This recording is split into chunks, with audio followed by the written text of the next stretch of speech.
बिस्मिल्लाहिर्रहमानिर्रहीम। Cooking with फ़िज़ा में आप सबको मेरा सलाम। जी हाँ जनाब, आज मैं आपके लिए लेके आई हूँ बहुत ही स्पेशल, मेरी मोस्ट फेवरेट और माश की दाल, जो कि बहुत ही बेहतरीन बनती है। जैसे मैं आपको आज बनाना सिखाऊंगी, अगर आप वैसे ही बनाएंगे तो आपकी भी माश की दाल बेहतरीन बनेगी। और आप जब बनाएंगे, सबको खिलाएंगे तो वाह वाह आपने बटोरनी ही है इंशाल्लाह। आप यकीन करें, बस आप एक दफ़ा बनाएं, बना के मुझे कमेंट करें, तो फिर ही मुझे पता चलेगा कि मेरी ये एफ़र्ट आप तक पहुंची है कि नहीं पहुंची। अगर यार आज आपको मेरी ये एफ़र्ट पसंद आए तो आपने लाइक कर देना है, मुझे आपने सब्सक्राइब करना है, आपने वीडियो को शेयर करना नहीं भूलना, और आपने कमेंट करके मुझे बताना है। अच्छा जी, रेसिपी की तरफ आ जाते हैं। यहाँ पे मैंने ले लिया है सरसों का ऑयल। सरसों के ऑयल में ये बेहतरीन बनती है, आप कोई सा भी ऑयल ले सकते हैं। यहाँ पे मैंने 2 अदद प्याज काट लिए हैं। प्याज को मैं घी गर्म होगा उसके अंदर डाल दूँगी। ये देखिए, यहाँ पे मैं इसको थोड़ा सा लाइट सा ब्राउन करूँगी। उसके बाद मैंने इसके अंदर डाल दिया है लहसुन। लहसुन भर के डालना है। मैंने 2 लहसुन लिए, उसको मैंने कूट लिया, कूट के मैंने घी के अंदर डाल दिया। ये देख सकते हैं मैं अब इसकी भुनाई कर रही हूँ। अब मैंने हल्दी ले ली है और मैंने हल्दी को डाल दिया, फिर मैंने टमाटर डाल दिए, फिर मैंने लाल मिर्च डाल दी है, और फिर मैंने नमक डाल दिया। अब यहाँ पे मैं इसकी करूँगी अच्छे तरीके से भुनाई। करने के बाद आपने थोड़ा सा इसके अंदर पानी ऐड करना है और 5 मिनट के लिए आपने प्रेशर को लगा देना है, ताकि ये जो हमारा मसाला है ये फटाफट गल जाए।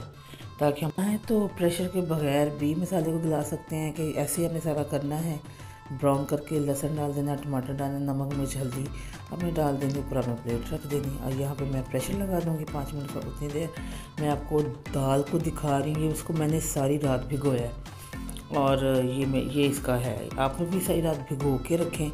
अब यहाँ पे हमारा जो प्रेशर है मसाले का वो खुल चुका है, ये देखें यहाँ पे। अब यहाँ पे हम थोड़ी सी मसाले की दोबारा से भुनाई करेंगे। देखिए, ये तो हमारा मसाला गल चुका है, लेकिन इसको थोड़ा सा भुनेंगे तो जो प्याज है वो मेल्ट हो जाएगा। यहाँ पे मैंने हरी मिर्चें नहीं है 3-4, और ये देखिए मैं इसको अच्छे तरीके से भून रही हूँ। जब भुन गया तो मैंने इसका सारा ऑयल ऊपर से निकाल दिया। ये जो हमारा सरसों का तेल था वो मैंने भुनाई करके जो ऑयल था इसको साइड पे करके, क्योंकि दाल जो है ना बहुत ज़्यादा घी पीती है, तो इसने ये सारा घी फिर पी जाना है। तो अब मैं पहले इसको दाल को इस मसाले में पकाऊंगी, उसके बाद हम ऊपर से घी ऐड करेंगे। अच्छा जी, यहाँ पे मैंने दाल प्रेशर में डाल दी है।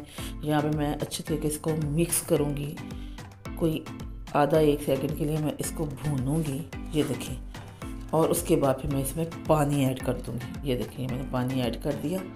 तो इसके बाद मैं सिर्फ 5 मिनट का प्रेशर लगाऊंगी, क्योंकि सारी रात हमारी दाल भीगी हुई, अगर ये गल गई तो हमारा सारी दाल का सत्यानाश हो जाएगा। यहीं पे तो हमें ख्याल रखना, आपने भी ये चीज़ देख लेनी है ध्यान से। अगर आपको इस चीज़ में मसला लगे तो आप पहले से भी दाल को बॉईल करके रख सकते हैं, मसाले में मिला सकते हैं। अच्छा जी, ये देखें यहाँ पे हमारी दाल जो डन हो चुकी है, बेहतरीन हमारी जो दाल है वो डन हो चुकी है। यहाँ पे मैंने गरम काली मिर्च डाली है, फिर मैंने गरम मसाला डाला, ये तो हमने फाइनली डालना है आपने। अच्छा जी, और यहाँ पे मैं इसको डिश आउट कर लूँगी। ये देखें बहुत ही बेहतरीन यार दाल तैयार हुई। अब बना के देखिएगा तो सही। ये देखें यहाँ पे मैंने इसको डिश आउट कर लिया अपनी दाल को, और यहाँ पे मैंने साइड पे कर लिया था ऑयल तड़के के तौर पे। यानी ये हमारी ऊपर वाला तड़का है जो हमने बाद में रेडी करना था, तो वो मैंने पहले ही निकाल लिया था। ये देखिए क्या बेहतरीन या शक्ल। ये देखिए ये जो हुसन है ना, उसको जैसे कोई दुल्हन होती है तो उसको मेकअप करते हैं तो उसको हुसन आ जाता है, तो ये दाल का हुसन ये हमारा ऑयल ही है, क्योंकि दाल ऑयल के बगैर नहीं बनती। आपको दाल बनाने के लिए ऑयल का ज़्यादा इस्तेमाल करना पड़ता है। आप चाहें तो ऑयल यूज़ कर लें, देसी घी यूज़ कर लें, मैंने सरसों का तेल लिए, कोई सा भी ऑयल आप ले सकते हैं, आपकी दाल बेहतरीन बनेगी। मेरा मकसद आपको हेल्दी कुकिंग सिखाना है यार, तो इसलिए मैं इन्हीं चीज़ों पे काम करती हूँ। देसी घी हो गया, कोकोनट ऑयल हो गया, सरसों का तेल हो गया, बेहतरीन है यार सरसों का तेल, और क्या इसका जायका है यार सरसों के तेल में। यहाँ पे जो इसकी खुशबुएं आ रही हैं, आप सैलड बनाएं, अच्छी सी प्याज काटें, लीमू लें, थोड़ा सा खीरा लें, थोड़ा सा मूली लें, मिक्स करें, और साथ तंदूर की रोटी लगवाएं। जिसी को घर की रोटी पसंद है तो घर की रोटी लें, और मज़े से अपनी फैमिली के साथ बैठ के इंजॉय करें। ये ढाबा स्टाइल दाल आपको अगर याद आ रही हो तो इसके बाद आपको नहीं याद आएगी। अगर आपको होटल की कोई दाल याद आ रही हो तो इसके बाद आपको नहीं याद आएगी।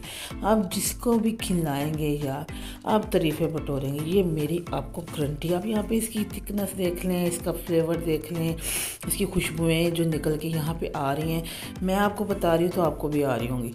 ये आप देख लें, मैं आपको बार बार चमचे से हिला के दाल का एक एक दाना अलहदा है दाल का।